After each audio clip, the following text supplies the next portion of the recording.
Hey guys, how's it going? Tong here.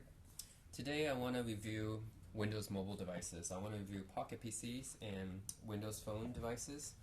And I'm going to start off with Pocket PCs, of course, since they're the earliest iteration of Windows mobile devices. And I'm going to keep going until I get to the evolution of how Microsoft made its mobile device strategy. So first of all, they started off with making PDAs. So back then, in the early 2000s, everyone was making PDAs, Palm Pilots, handheld PCs, things like that.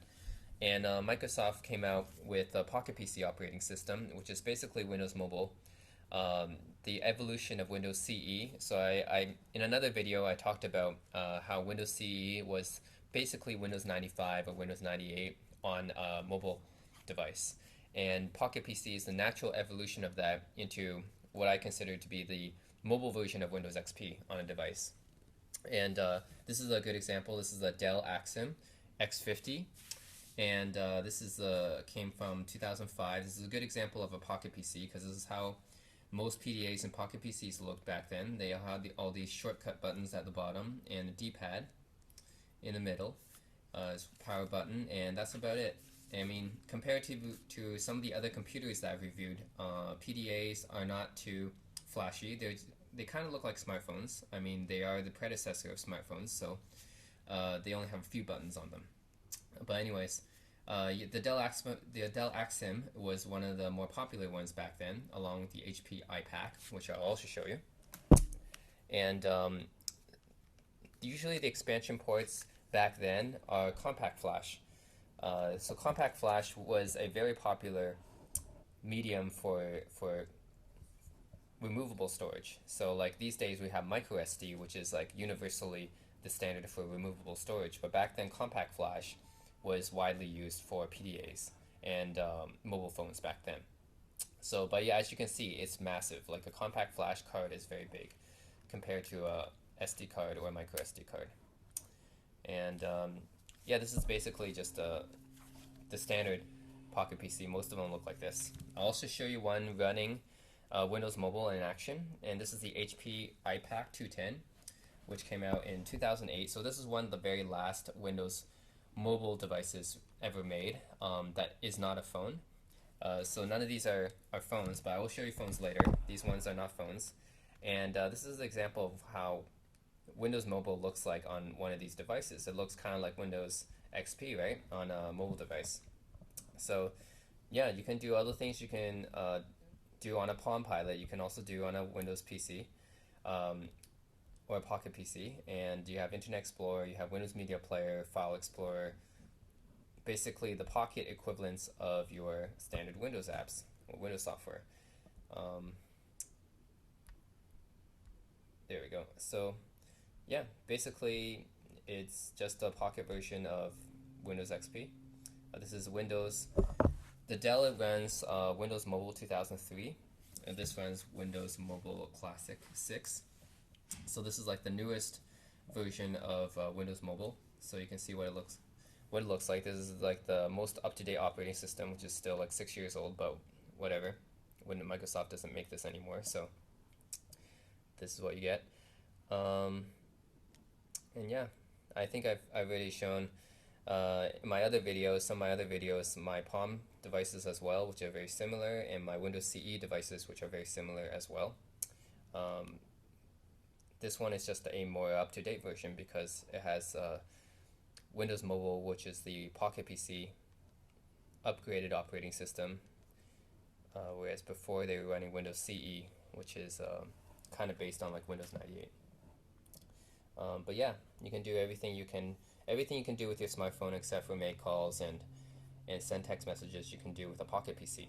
So everything like looking at files, listening to music, browsing the web, managing your contacts can all be done with a Pocket PC. And that's basically how they were used back then. But they were mainly popular for business users. Not many common consumers had Pocket PCs back then. Not like smartphones. Everyone carries a smartphone now, but back then, the only people who used PDAs and Pocket PCs were mainly business people. There were some consumers, but not that much. It's not ubiquitous like the smartphone is these days. because really, who's going to pay $400 for a device to do these things with on the go? I mean, most people just carry a cell phone, right, or an MP3 player to do that, but no one would pay this much money to do something like edit Word documents on the go. Only business people would be up for that. Like it's mainly geared towards business people is what I'm saying. Normal people wouldn't have much use for editing Word documents on the go or something like that. But yeah, this is the HP iPAQ 210 with the standard buttons, like as in with most PDAs and Pocket PCs. They all look similar to this. This one is unique in that it has two different expansion ports. It has an standard SD card expansion port, as well as a compact flash expansion port. So it has two different types of storage, both of which can be used to expand the built-in memory, and that's pretty cool. And yeah, it comes with a stylus. I mean, this is not a iPhone touch screen. It's not a capacitive touch screen or multi-touch screen. You have to use your stylus to actually get something. You can use your finger, but you have to press down kind of hard like that, really hard. It's not very easy. So that's why these devices usually use styluses, because they have resistive touchscreens. And but yeah, you can create Word documents, edit your Excel documents on the go, and that's what they were mainly used for. Okay, so moving on. One more thing I want to say about this that I forgot to say in my Palm device video is that these devices last a pretty long time. Like, I would say they last like a week. The battery lasts like a week because they don't suck up the battery like smartphones do, because they have no need to play graphics intensive games. Sure, you can download a lot of apps and games for this and play them, but they're not very graphic intensive. They're not 3D capable. There's not many 3D games that you can play on this. It's not like you're playing Asphalt on your smartphone or something, or some kind of game like that. You're just playing basic games like Tetris or Pac-Man or something like that. Some pretty basic games you can play on Pocket PC and Palm devices, but not very graphics intensive, and you're not calling anyone, so you're not constantly using data. So, but yeah, it does. Most of them do come with Bluetooth and everything. So, yeah. Alright, and up next we have the Palm Treo Pro. This is an example of a device that uses Windows Mobile operating system. So originally, when Microsoft made their operating systems, they had Windows CE and then Pocket PC. Like, they had different versions, 2000, 2002, 2003, which ran on PDAs. So the thing with PDAs is that they can do a lot of things. They can edit Word documents, play MP3s, play games, download applications and everything, but they can't call people. And Microsoft wanted to compete with BlackBerry, the likes of iPhone and Android and BlackBerry. So they made Windows Mobile, which is basically the same Pocket PC operating system, except with the ability to call people. So that's why you have a call and hang up button on these types of devices now. So this is a typical device. The Palm Treo was a very popular series of smartphones back then, and they ran Windows Mobile. They originally ran Palm OS, but then they switched to Windows Mobile. I think this is one of the last, or the last Palm Treo ever made, since this came out in 2008. So these two actually came out in the same year. But the HP iPAQ, this is also one of the last HP iPAQs made. Cannot make phone calls, but it has a bigger screen and faster processor, I believe, 600 megahertz Intel X scale. Whereas with the Palm Treo Pro, it doesn't have as big of a screen, but it can make phone calls. It has the standard Windows button here, you can see that, as well as these other pin buttons that you see on other PDAs. So as you can see, the evolution of this, they take these taskbar buttons and then shrunk them down into a smartphone, and then added call and hang up buttons as well, which is basically what Windows Mobile is. It's just Pocket PC with the ability to call people.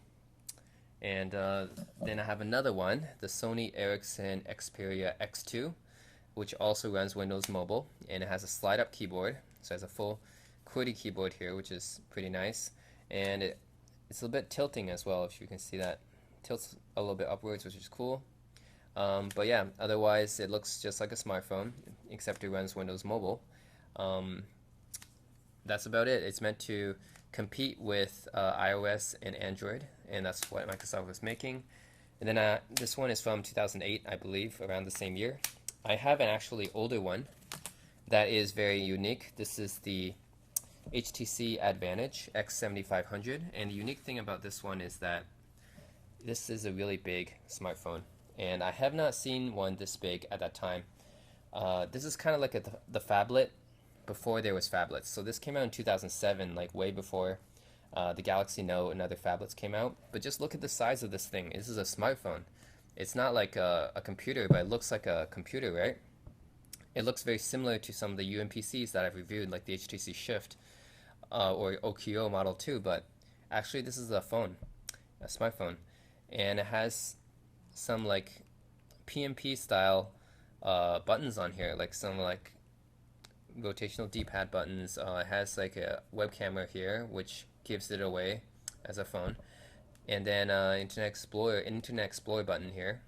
It's very interesting, and Windows button, of course, gives it away that it's running Windows Mobile.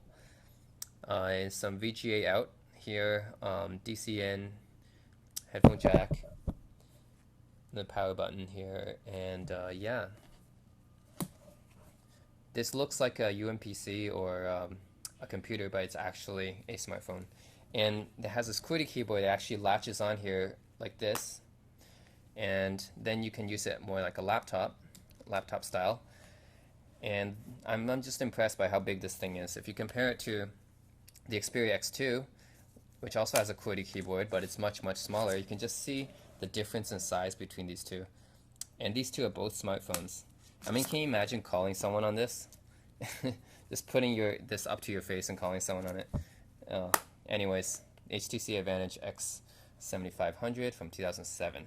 And then we have the evolution of Windows Mobile into Windows Phone. So basically, when Microsoft made Windows Mobile, like I said, all they did was put Pocket PC and added calling features onto it. But it ran the same kind of base. It's still derived from Pocket PC, which is a really old operating system that was around for like ages, right? It's been around since 2000. So Microsoft decided to up its game and decided to really compete with Android and iOS by adding full multi-touch features and making Windows Phone. So this is one of the first Windows Phone devices, the HTC 7 Pro. This came out in 2011. This runs Windows Phone 7, which was the first version of Windows Phone. And I have another phone here, the Dell Venue Pro, which is very similar. Both of them came out in 2011. Both of them run Windows Phone 7 or 7.5. And this just shows you Microsoft's evolving strategy. And they both have these slide-out QWERTY keyboards, which is pretty cool. But yeah, this is slide in, and kind of tilting, much like the Xperia. Tilts up a bit, the HTC 7 Pro, and has capacitive buttons and multi-touch. The other ones have resistive touchscreens, so you can't have multi-touch on them. And the Dell Venue Pro has a vertical slider instead of a horizontal slider like the HTC, but otherwise they're very similar. And both of these are one of the first Windows Phone devices. And then when we come to the Windows device I have right now, which is one of my newest smartphone devices, the Nokia Lumia 1020.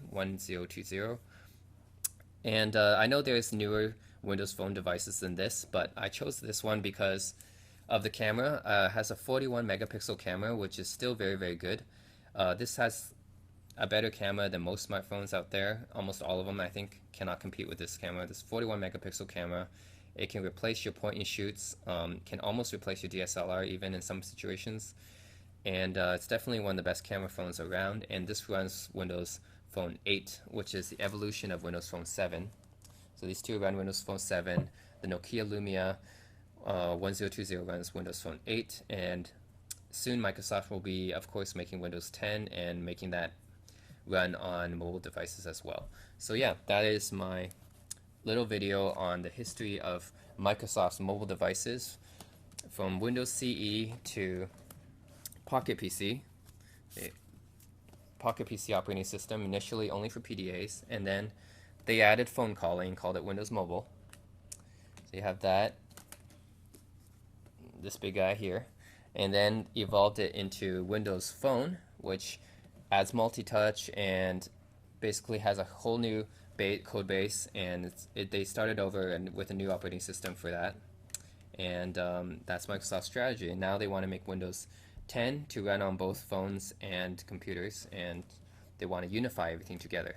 So anyways, this is my review on Pocket PCs, on Windows mobile devices. Let me know if you have any questions about any of these guys.